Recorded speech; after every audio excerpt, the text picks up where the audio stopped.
My name is Captain Leonard Briggs, head of the 7th Precinct. You would think being in charge means you know everything going on. Every whisper, every dirty corner, every shift in mood. You'd think you hold the strings. But sometimes, the strings are being pulled right under your nose by people wearing the same badge as you. This is not a story I am proud to tell, but it is one that must be told. It started with two of my officers, Sergeant Doyle and Officer Kemp. If evil could be bottled, filtered, and given uniforms, it would look exactly like those two. They weren't born bad, no. They were made bad, nurtured by the power of the badge, the kind that makes weak men believe they're gods. They weren't just corrupt, they were creative about it. I first noticed something was off when a case involving a hit-and-run disappeared. The suspect was the son of a wealthy state official, boy who couldn't drive straight, even if the road leaned into him. He should have done time. Instead, the case evaporated like steam. I called Doyle into my office. "Sergeant, why was the Williams file removed from evidence?" "Captain, it was a mistake. Evidence clerical mislabeling. We cleared it up." He lied. I knew he lied, but I didn't have proof. Yet. These two officers shook down small shops for protection money. They tipped off drug dealers about police raids. They picked on immigrants. And if anyone tried to report them, the complaints disappeared. One night, they stopped a man named Sammy who was delivering pizza. "Please, I'm just working. I've done nothing wrong." Sure. Just working, huh? Maybe deliver your pizza face first into the pavement."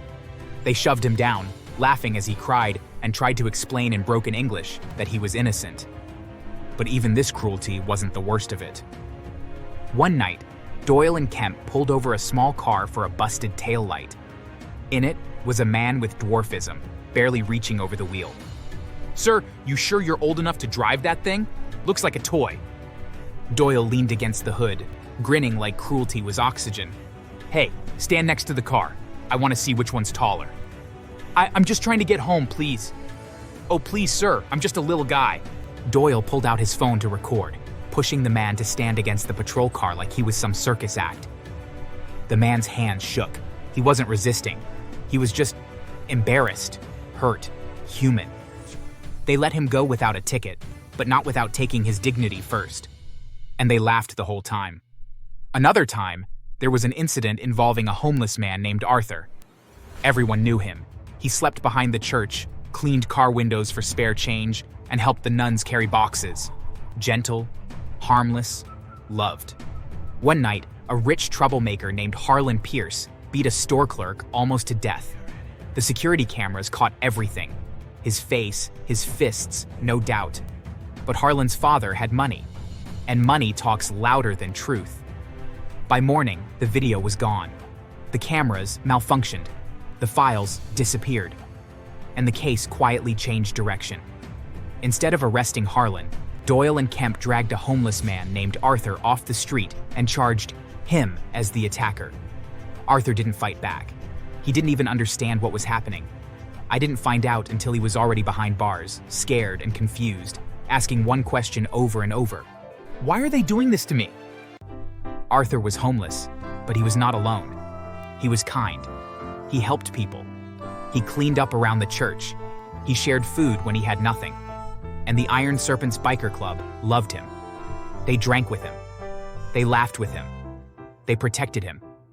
So when the Serpents heard Arthur had been arrested for a crime he didn't commit, they didn't ask questions. They didn't call lawyers. They went looking for answers. And for Doyle and Kemp. The first payback wasn't loud. It was art. Doyle came out after his shift, whistling, jangling his keys like he'd just solved world peace. Then he stopped. His patrol car sat on 4 cement blocks, hovering there like it was meditating. The tires were gone. The engine? Gone. The doors? Gone. The mirrors? Oh, the mirrors were special. They were placed inside a little blue gift box tied with a bow on the hood. "What in the... Who does this?" He opened the box. Inside were the mirrors. And a note, handwritten, for Arthur. Doyle's face turned the shade of expired mayonnaise. He started looking around like the air might confess. "Very funny, very mature, real clever. I'll find out who did this." but the only reply was the wind and a distant Harley engine revving like laughter. Kemp was next. He woke at 3:17 a.m. to his dog, Biscuit, barking like the apocalypse had arrived. He rushed outside wearing nothing but boxers and one sock. His shed, where he kept his tools, his beer fridge, and his pride, was burning. Not raging, not wild, just a slow, neat flame like someone had painted fire directly onto its surface and said, yes. Just this amount. My grill, my fishing rods, my fridge, man!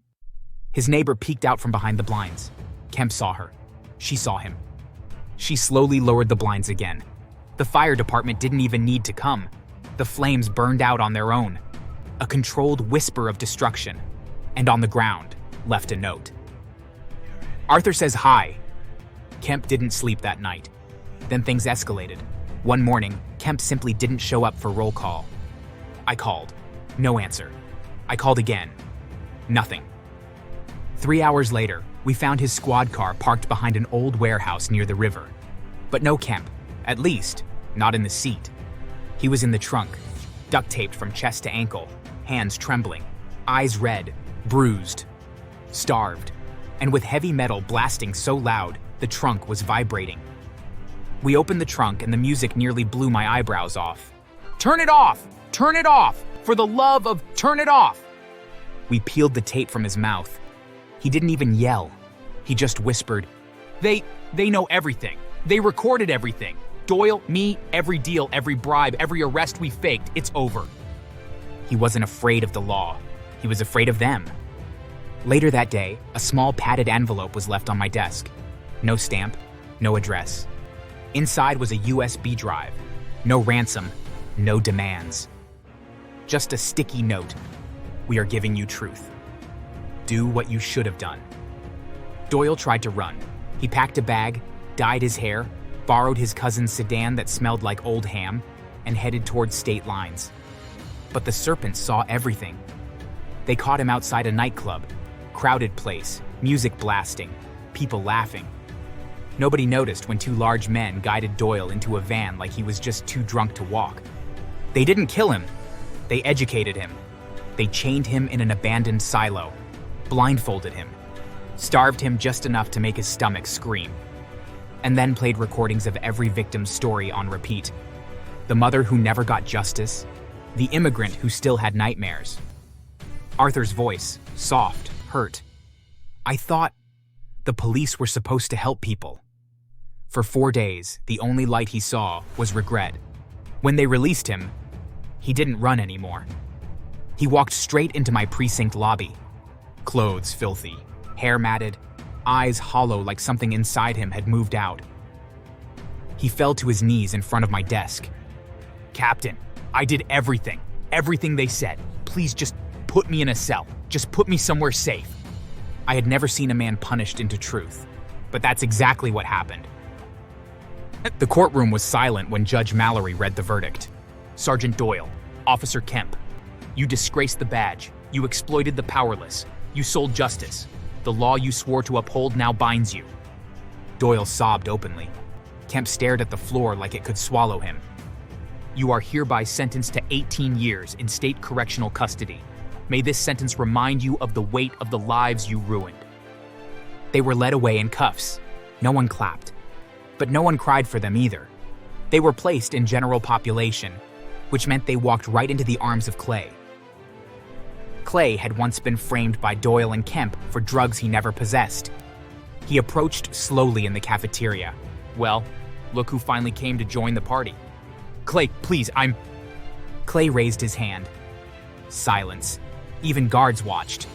You took 3 years of my life. You made my daughter grow up thinking her father was a criminal. Kemp tried to stand, but another inmate, Jorge, pushed him back down by the shoulder. Sit. He ain't done talking. Clay leaned close, speaking almost gently. We're not gonna kill you. Nah, that'd be too fast. You're gonna live here, with us, every day, with reminders. And they did. Their food accidentally fell on the floor every meal. Their shoes disappeared. Their sleep was interrupted every night. Whispers followed them everywhere. Badge boy. Rat cop. Oh look, lawman needs help. Fear became their oxygen. They lived, but peace never lived with them again. Inside the jail, accidents happened. Doyle learned that the hard way. One night, there was shouting near the stairwell. No cameras. Too many bodies. Too many stories. By morning, Doyle was on the floor, his leg twisted the wrong way, screaming for help. The guards wrote it up as a fall. No witnesses. No charges. Now he walks with crutches, slow and careful, like every step reminds him of something he tried to bury. They said an inmate named Clay pushed him. The same Clay Doyle once framed and sent away without mercy. Funny how justice learns to walk on its own inside those walls. Sometimes justice comes wearing leather and steel, and sometimes those who seem powerless have more protection than the wicked ever imagined. And that, folks, is how two corrupt cops found out karma rides a Harley. So don't forget to like, comment, and subscribe, because if you don't, I'm calling the Iron Serpents. And trust me, they respond faster than 911.